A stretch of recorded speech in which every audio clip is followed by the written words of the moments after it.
Hi, I'm Alan R, and I'm joined by Laurie Smith for a change. From Laurie. Ride and Drive? From Ride and Drive. I'm from MotorMatters. He's also sometimes from MotorMatters. Welcome to another review. The reason I've got Laurie with me is because this is big, and he's bigger than me. Just a little bit smaller. Because we got the Tank 500 here. Laurie, this thing's big, eh? This is not big, this is a brute, a behemoth. That's So a good what word I for it, think yeah. about it. I mean, big, bold. Look at the tank, the Tank logo standing over there. You always comment with cars like this. Picture this thing in your rear view mirror when you're on the highway. Yeah.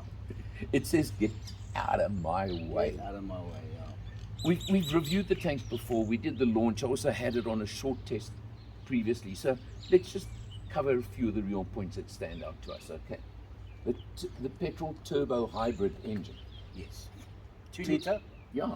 petrol hybrid. Yeah. Yeah, it's exactly the same power plant as the Tank 300. Correct. And in the P500 now as well. Yes. Yeah. Which is Very smooth driving. I mean, it's I amazing. really love this engine. Oh, look, they say 255 kilowatts, 648 newton meters of torque, 9-speed auto. Yeah. Look, I don't want to knock it, but everybody calculates the addition of petrol and hybrid differently. Yes. These are the figures they use. Whatever it is, it's power. It's brute. Yeah, I don't it's brute care. power. Yeah, and those are the numbers. A little bit heavy on juice sometimes, but I Yeah, think for I what think- it is I and what think- it delivers. Yeah, I think that's a bit of an understatement. It is quite heavy on juice. Yeah. Quite. But let's just walk around and have a look over here. I mean, look, obviously, I'm not going to point out, but you've got LED headlights, you've got everything. This is spec to the hilt. Absolutely so. I mean, how are these wheels? Just look at these Yeah, wheels. nice big wheels, very attractive looking. 20 It goes inch. with the car as well. Yeah. I said this at my last time I saw this car. The only thing about it is, although it's got all the off-road capabilities and gadgets and gizmos and whatever words you want to use for it, would you want mud on those wheels? No, not particularly. They just look too good to me. Yeah. But now look, it gives you things like, This is what I like. Yeah. It's, the pop-out you know, a lot side of people have told me that doesn't look great, but I'll tell you what, functionally, it works. You know, Of course this is it a does. big car, Yeah.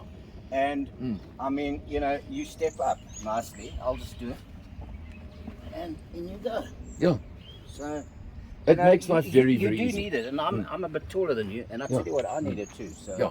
No, on this car, it's very needed. Also, now look at the length of the back door. It tells you something, doesn't it? I'll jump in the back, okay? Driver's seat, although it's set for me, it has got the comfort access, right? So in other words, it's further back than you would expect it to be.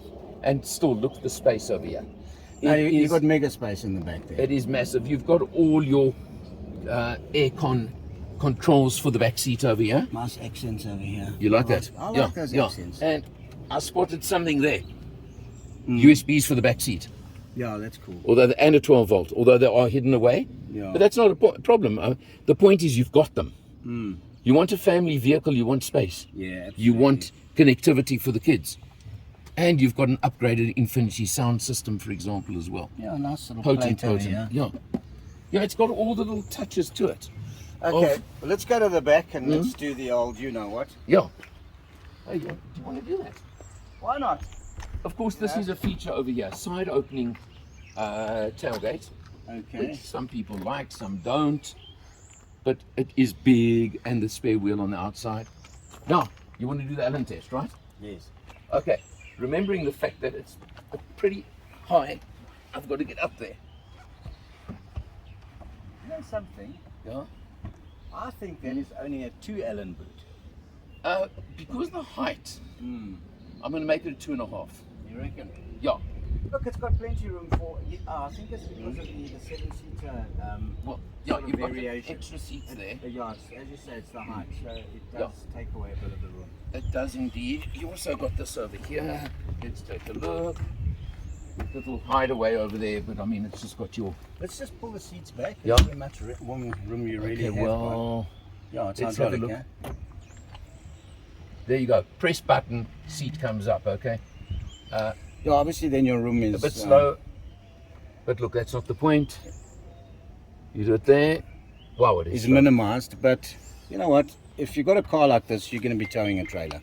Well, exactly. And the other point of this is the fact that no competitor has much more room than this anyway. So it is exactly the same as everyone else in the market. I like that. I like a standard fire extinguisher over there, and also check your power points over here. Yeah. So again, this is built for camping, built for off-roading, whatever terms you want. Yeah. Lifestyle. Totally lifestyle. Outdoor lifestyle. Yeah. All right, we've mentioned the engine already.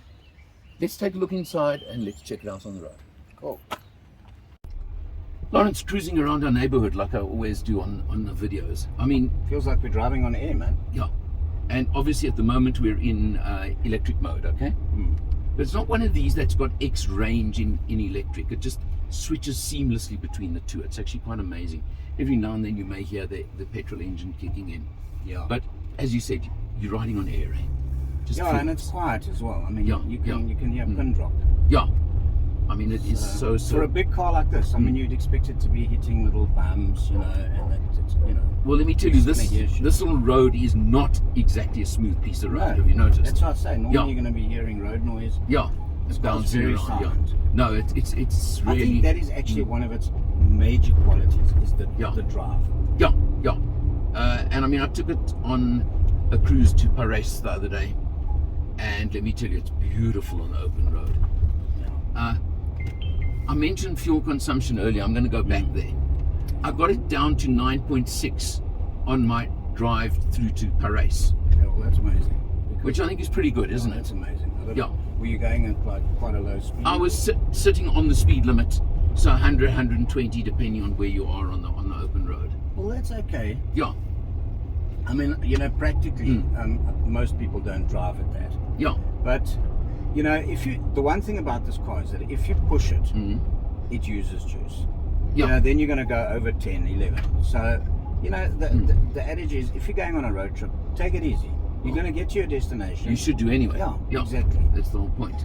Okay, now this is a little spot I'll show you here where I like to do a little 3-point turnaround, okay? Now, obviously, this is going to not do it in one go, right? As you can see, but not bad actually. You know what? This is got a very good turning circle. Really, and how's this camera system? Yeah. How's this? I mean, really. Yeah, it's got a high resolution. Yeah. There. I'm on the clear chassis. You see that view over there is actually for off-roading. Yeah. So you can see rocks, dips, drops in front of you and under you. It's really got. Yeah. The point about this car is it's got everything fitted. I like that. The old classic clock. Yeah, you know, very Lexus-like. Eh? Yeah. You're not supposed to mention other brands. But you know what? The point of this car is it's a big, capable 7-seater. It's a luxury car. There's just no taking away from the sheer luxury it gives you. And how's this accelerate? I mean, just for a second, how's that acceleration when you want to use it? Very good. And I mean, handling too. Yeah, good. Yeah. Look, for a behemoth like this. It is soft on the road, but that's what you want, and I mean that's what's giving us the luxury drive. So basically, you know what? If you're looking for a bigger, and we haven't even mentioned, although I said about I wouldn't want to get the mud on those wheels, it has got 4x4 capability. Yes. And I think you must never actually leave that out. Yeah, I don't think it's a hardcore. No, it's not. You know, it's adequate. If you want to go hardcore, you just take Little Brother, the 300, Yeah, with the same drivetrain and everything else. That's what you do, which is a massive 5-seater in itself. So it's not as if it's very small or anything else. Pricing 1.22 million. Now, the argument has been, do you compare it to Prado Everest? I would say so. Or I think it gets closer to LC300 personally. And a lot of people have disagreed with me on that little point. But I think it's actually closer to that territory. Look, in terms of the actual car, I think it is. I think it's in that space. Yeah. But, I mean, realistically, it's still got to build the reputation. Yeah, it's got to build that reputation. So I think it's fair to actually compare it with Prado. Yeah. And I think it actually compares in terms of everything that you've got and how it drives. I think it compares well with it. And a fully spec Prado at this level would be about 250,000 rand more. Yeah. Which, I'm sorry, even at this level is material. Yeah. I mean, you know, it would make a big difference to me. All right, We're going to have a look at the interior in a few moments, okay? Okay, jumping in behind the wheel. Lawrence, I mean, this we've said is a luxury space. I've got a full heads-up display in front of me. Yeah. And nice and big and prominent. Yes, it is. Which makes a difference. You've obviously got your digital instrumentation there. And you've got, what's this, about a 15-inch touchscreen, I think, eh? It's huge. It's big. Forget the inches. Yeah. It's big. Yeah. But, bigger is better. Yeah, but, yeah, this is what counts. Controls for the aircon system, not in the screen. Yeah. Connects to Android Auto perfectly. Funny, for the front, you've got USBs down below here in the 2-tier. Yes, okay. Yes. But you know what? They're nice. They're out the way. This gear shift is different, but it fits. It falls the to car. hand nicely. Fits the car. Yeah. You've got inductive charger there. Yeah, that's great. Okay. Heating and cooling for both front seats. I think that's really cool. I really like that. Yeah, yeah. My stepdaughter would absolutely love that. I used that on our trip to Paris the other day, all the way, without a doubt. Yeah. So it's not just. And then you've got your off-road buttons. Can we just call it that? Yeah. I think that's a turning circle one. You know, it locks the inner rear wheel. Your diff locks, front and rear diff locks. You notice that? Down there. Low range, and here's of course your different modes as well. You know, snow mode, cool, whatever. Yeah. Really just as simple as that, snow mud, whatever. Yeah. You know what? I've driven this thing in eco mode the whole test. Because you really don't even need anything else. What else do you need? Yeah, that's true. By the way, we haven't mentioned this gigantic panoramic roof. That's standard, eh? Standard, yeah. Everything on this car is standard. There's no extras for a change. No, we won't open it now. Quilted leather. Look, this is an executive luxury. Big 4x4. And this is proper leather? Yeah. Leather? Whatever it is, I don't care. It does the job. Yeah. Laurie, overall, 1.22 million for what it is? Yeah, I think it's going to be a bit of a conundrum because I think that it's really going to test this Chinese market. Personally, if you know, driving the car and the package that you've got, it should sell. It definitely should. You know, I'm wondering if in both 300 and 500 they've been too much bringing out that 2.4 diesel, which I did drive the P500 with that engine. Yeah, and quite honestly, in this category, I would almost say it's more suited. Okay. Yeah, well, that might be better, you know, and then obviously the price factor won't. Price factor will drop a little bit, fuel consumption will drop drastically. Yeah. It's things like that. So let's say, I mean, the Tank 300 is 860, eh? 860, correct, this goes up to, it's quite a big jump. It's a 350,000 jump, which maybe is a lot as well. I don't know. Yeah. Those are the questions you have to ask yourself. You know, the 300 is definitely the butch off-roader.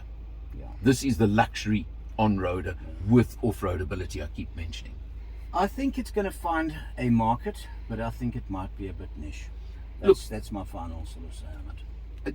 Can I just quote last month's sales? 50 Tank 300s, 10 Tank 500s. Now I know that they said, I know they said at launch they were looking at selling 50 a month in between them, so they're doing their number, and I think the ratio is probably about right. I'm actually quite shocked. Yeah. 50. Wow. Yeah, that was the number. Good. That's the official numbers I've seen. Yeah, that's good. Laurie, thanks, pal. Great, man. Good to see you. For Ride and Drive and MotorMatters sometimes, he's Laurie Smith. I'm Alan R. See you next time.